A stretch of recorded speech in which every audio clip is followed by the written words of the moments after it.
विश्वामित्र की पावन भूमि भगवान श्री राम की तपोभूमि बक्सर में देवकी नंदन ठाकुर जी महाराज का 9 से 15 अप्रैल के बीच श्रीमद् भागवत कथा वाचक हेतु आगमन होने जा रहा है, जिसको लेकर जोरों शोरों से तैयारियां चल रही हैं। आयोजनकर्ता विजय कुमार मिश्रा ने आज प्रेस वार्ता कर क्या कहा और क्या व्यवस्थाएं होने वाली हैं, उसकी जानकारी दी। एवं भाजपा की महिला जिला उपाध्यक्ष ने भी देवकी नंदन ठाकुर जी महाराज के आने पर महत्वपूर्ण जानकारी दी। आइए सुनते हैं। हम लोग आज तैयारी में लगभग 1 महीने से लगे हुए हैं। हर बिंदु पे हम लोगों की निगाहें हैं। लोग कैसे आएंगे, कहाँ रुकेंगे, कहाँ जाएंगे, उनकी गाड़ी पार्किंग कहाँ होगी, उनको पानी पीने की व्यवस्था कैसी होगी, उनको लघु शौचालय की व्यवस्था कैसे होगी, हमारा टेंट कैसे लगेगा, स्वामी जी आएंगे तो कहाँ रुकेंगे, हमारे अन्य जो संत महात्मा आएंगे उन लोगों कैसे क्या व्यवस्था होगी, इस पे हम लोग विस्तृत लगातार चर्चा करते हुए और कार्यक्रम में लगे हुए हैं। हम लोग आज के तारीख में 351 लोगों की हम लोग टीम बनाए हैं, जिसमें बक्सर के शहर के भी लोग हैं, कुछ देहात के भी लोग हैं और आसपास के जनपदों के भी लोग हैं जो बढ़ चढ़ के सहयोग कर रहे हैं। हम लोग ने आज से इसमें भूमि पूजन करके टेंट का कार्य शुरू करा दिया। जर्मन हैंगर टेंट दिल्ली से आया हुआ है, क्योंकि जिस तरह का आयोजन किया गया है उस आयोजन में, उस व्यवस्था में यहाँ पे हम लोगों के पास टेंट की व्यवस्था नहीं थी, तो हम लोगों ने दिल्ली से टेंट मंगाया है। साउंड की भी व्यवस्था दिल्ली से ही की गई है। लाइटिंग आगरा से है, जो पंडाल में लाइट वगैरह होगा सब आगरा से है, और पंडाल से जुड़े अन्य सामग्री की व्यवस्था कानपुर से की गई है। कथा की शुरुआत कब? 9 अप्रैल को सुबह 8 बजे हम लोग कलश यात्रा निकालेंगे। कलश यात्रा निकालने के बाद हम लोग पूरा बक्सर भक्तिमय हो जाएगा।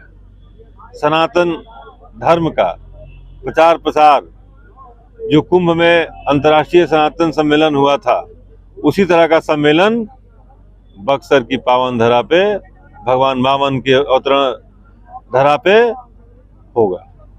कहा जा रहा है इसको कि राजनीतिक मुद्दे को लेकर भी इसको जोड़ा जा रहा है कि देखिए उनका आने का मकसद ये है कि सनातन को जिस तरह उभार रहे हैं और जिस तरह से राजनीतिक मुद्दों पे इनका जो बयान होता है उसको लेकर क्या कहना है? 3 दिन पहले हमने इसी तरह का सवाल, इसी तरह का कई सारे तमाम तरह के प्रश्नों से मैं जूझ रहा था। उसी समय हमारे बक्सर के प्रकांड विद्वान, नाम नहीं लूंगा, आदरणीय श्री का फोन आया, तो हमने यह चर्चा उनसे की, तो उन्होंने एक लाइन में हमको जवाब दिया। कहा, विजय जी आप सनातन का ध्वज लेके चल रहे हैं। जब यहाँ पे महर्षि विश्वामित्र मुनि ने यज्ञ ठाना था तो कुछ राक्षस तत्व उन पे प्रहार करने का, उस यज्ञ को विध्वंस करने के लिए प्रयासरत थे। देखिए, एक लाइन में मैं कह रहा हूँ, मैं पहले दिन जब प्रेस कॉन्फ्रेंस किया था तो हमने यह बताया था कि जो पोस्टर पे नाम लिखा गया है विजय कुमार मिश्रा, वरिष्ठ भाजपा कार्यकर्ता, सदस्य दूरसंचार निगम, ठीक, वह मेरी व्यक्तिगत मेरी पहचान है। यह कथा जो हो रही है ये सनातन धर्म की हो रही है, सनातनियों की हो रही है, सनातन के लोग भाग ले रहे हैं। इसमें राजनीतिक का कहीं भी बू नहीं आ रही है। मेरा कोई भी राजनीतिक ध्येय और राजनीतिक साधन इनसे मैं नहीं करने जा रहा हूँ। हम तो स्पष्ट रूप से कहे थे कि जितने लोग हैं, समाज सेवी हैं, विभिन्न पार्टियों के हैं, उन लोग अपना अपना बैनर, पोस्टर, होर्डिंग लगाएं, अपने अपने घरों में स्वामी जी आ रहे हैं, उनका पूजा पाठ कैसे होगा उसकी व्यवस्था करें। हमने किसी को मना नहीं किया है। यहाँ तक कि हमने फोन करके के लोगों को बोला है, जो तथाकथित समाज सेवी इस तरह की बातें कर रहे हैं, तो मैं आप लोगों को बताना चाह रहा हूँ, हमने उन महानुभावों को फोन किया है, उनसे मिल करके बात किया है कि आप लोग अपना अपना पोस्टर लगाइए, होर्डिंग लगाइए, प्रचार प्रसार करिए। हिंदू धर्म में सनातन का सबसे बड़ा महत्वपूर्ण है सनातनी होना। कटाक्ष करना हिंदू नहीं है। जो भी कटाक्ष कर रहा है वो कहीं से हिंदू कहलाने का लायक नहीं है। लोगों में चर्चा है कि अपने पार्टी विधानसभा चुनाव के लिए आप, देखिए, विधानसभा चुनाव होना है, हो नहीं रहा है, और विधानसभा चुनाव पार्टी किसको लड़ाएगी यह मैं नहीं जानता हूँ। इस तरह के आयोजन से यदि विधानसभा का टिकट मिलता हो तो ऐसे ऐसे 10 आयोजन में करने को तैयार हूँ, लोग टिकट दिलाते हैं हमको। आप जिसका नाम लीजिए वह बक्सर की धरा पे रहेगा, टिकट मेरा फाइनल करा दीजिए। हम नवरात्र का व्रत हूं, मैं सिर्फ पूज्य जी और स्वामी जी के सानिध्य में रहते हुए हम लोग सनातन धर्म की बात सुने हैं। यह कार्यक्रम का अभी हमारे बगल में एक हमारे भाई खड़े हैं, यह कार्यक्रम जब इंदौर में स्वामी जी का यज्ञ हुआ था, और संजय भाई आपको याद होगा, तो हमने पूज्य श्री प्राची देवी का कथा कहलवाया था। उसी कथा से मिलते जुलता परिणाम है कि जो हम लोग श्रीमद् भागवत कथा करवा रहे हैं और पारायण का पाठ करा रहे हैं, ताकि यह कथा नहीं हो रही है। लोगों के मन में भ्रम हो रहा है कि श्रीमद् भागवत कथा प्रचार प्रसार के लिए हो रही है। श्रीमद् भागवत महापारायण का भी पाठ होगा इसमें। जो इस भागवत को सुनेगा उसको यज्ञ का फल मिलेगा। इसीलिए कलश यात्रा निकाली जा रही है। नहीं तो भगवत कथा में शोभा यात्रा निकाली जाती है। कब कलश यात्रा है? क्या कलश यात्रा 8 तारीख को निकाली जाएगी। और पुनः मैं कहना चाह रहा हूँ कि इसमें भगवत पारायण का पाठ होगा, जिससे जो भक्तजन, जो सनातनी, जो हिंदू ध्वज के तमाम रक्षक हैं, वह कथा सुनेंगे तो उनका श्रीमद् भागवत महापुराण है। ये 9 अप्रैल को सुबह 8 बजे ITI मैदान से हम लोग कलश यात्रा निकाल रहे हैं। यह राजनीतिक प्रोग्राम नहीं है, यह किसी व्यक्ति विशेष का प्रोग्राम नहीं है। इसमें लिखा गया है विजय कुमार मिश्र एवं समस्त बक्सरवासी, समस्त शाहाबाद क्षेत्रवासी, हमारे कई मंत्री इस प्रोग्राम में लगे हुए हैं और दल के भी लोग लगे हुए हैं। यह लोग जो कुछ असामाजिक तत्व है, तथाकथित असामाजिक तत्व, वही कह रहे, बाकी कोई नहीं कह रहा है। सनातन धर्म का विरोध करना शुरू से होते आया है, ये पहली बार थोड़ी हो रहा है। सनातन धर्म का विरोध पहली बार नहीं हो रहा है, शुरू से होता आ रहा है। और आप देखिए, ये वही संत हैं, परम पूज्य धर्म रत्न शांति दूत देवकी नंदन ठाकुर, जो हम लोगों को 10% आरक्षण मिला था। यदि जोड़ा जाए, आपको याद होगा, आप लोग इस बात को सोचिए। सनातन को लेकर के यहाँ पे देवकी नंदन जी महाराज आ रहे हैं, तो क्या कहिएगा, किस तरह का आयोजन है ये?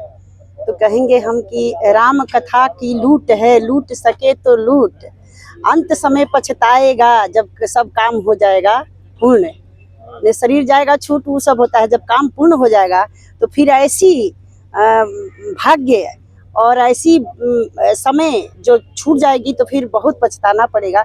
सभी लोग लूट लीजिए, ये तो राम कथा है।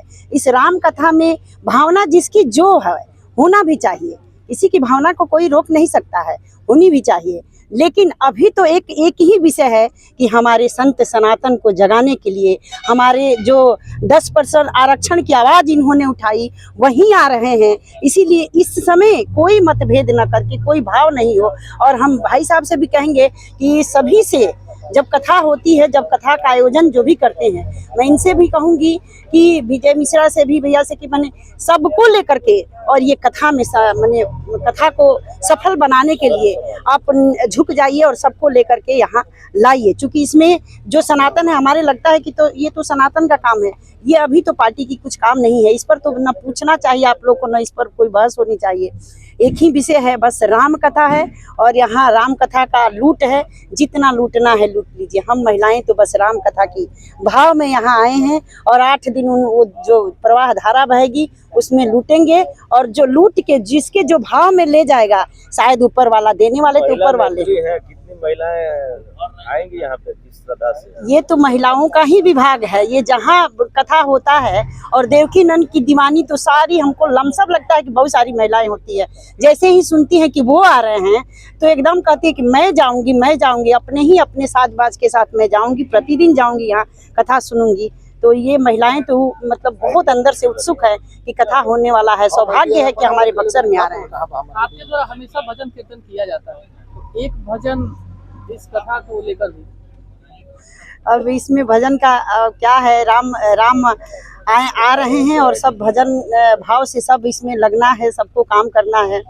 और यहाँ देवकी नंदन आ रहे हैं तो राम ही जी आ रहे हैं, और राम का कथा होगा, भागवत भी होगी, भागवत भी सुनना है। तो दोनों का आनंद लेना है और लेकर के सभी हम। आप देवकी नंदन जी की कथा सुनती हैं तो क्या लगता है किस तरह की कथा वो वाचक है? देखिए, कथावाचक तो सभी लोग या तो कृष्ण का करते हैं या राम का करते हैं, तो यहाँ भागवत भी है और कथा भी है, तो कृष्ण का ही कथा होगा। और कृष्ण की मैं तो बहुत दीवानी हूँ, कृष्ण मेरे आराध्य हैं, कृष्ण मेरे सब कुछ हैं, इसलिए मैं तो उसमें ही तन्मनता रहती हूँ। हम कहती हूँ कि हुई हैं वे जो राम रचि राखा, कौ का तर्क बढ़ा वहीं शाखा। इसी के कथन के अनुसार मैं अपना आगे हर कदम बढ़ाती हूँ, वही होगा जो प्रभु ने सब कुछ तय करके रखा है। इसमें हमारा कुछ नहीं है। जब काम केवल हमको पैर आगे बढ़ाना है अपने कर्तव्य के लिए, अपने कर्मों के लिए, फल निश्चित है और प्रारब्ध में सब कुछ लिखा होता है।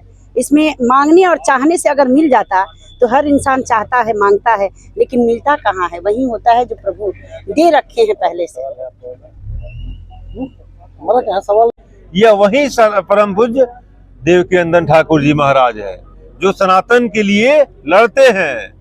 ये वही संत हैं जिन्होंने दिल्ली में सनातन धर्म सम्मेलन कराया था, क्योंकि हमारा सनातन बोर्ड बने, सनातन धर्म की मांग कर रहे हैं हम लोग। सनातन बोर्ड बने और सनातन धर्म नहीं तो वक्फ बोर्ड नहीं। और एक प्रेस वार्ता में कहा गया था प्रदीप मिश्रा जी भी आ रहे हैं। हमने ये बताया था कि अलग अलग डेटों में अलग अलग संत हमारे आ रहे हैं, और आपको बताना चाहूंगा कि जिला प्रशासन का भी कुछ सुझाव और कुछ दबाव, मतलब हमको ये बताया, सुझाव ये दिया गया कि चूंकि गैदरिंग जो अभी तक जो आंकलन हुआ है कि 15 से 20 हजार लोग प्रतिदिन इस भागवत कथा में भाग लेंगे, ठीक है। तो प्रशासन का यह सुझाव है कि चूंकि कार्यक्रम बहुत सारे होंगे, इसमें उन्हीं लोगों को बुलाइए जिसमें हम लोग को विधि व्यवस्था में, कानून व्यवस्था में हमारे लोगों को कोई घटना दुर्घटना न हो जाए, उस पर हम लोग विचार कर रहे हैं। हाँ, इसमें बहुत सारे संत भाग ले रहे हैं। प्रदीप मिश्रा जी आएंगे? प्रदीप मिश्रा जी का भी डेट तय नहीं हुआ है, आना लगभग तय है।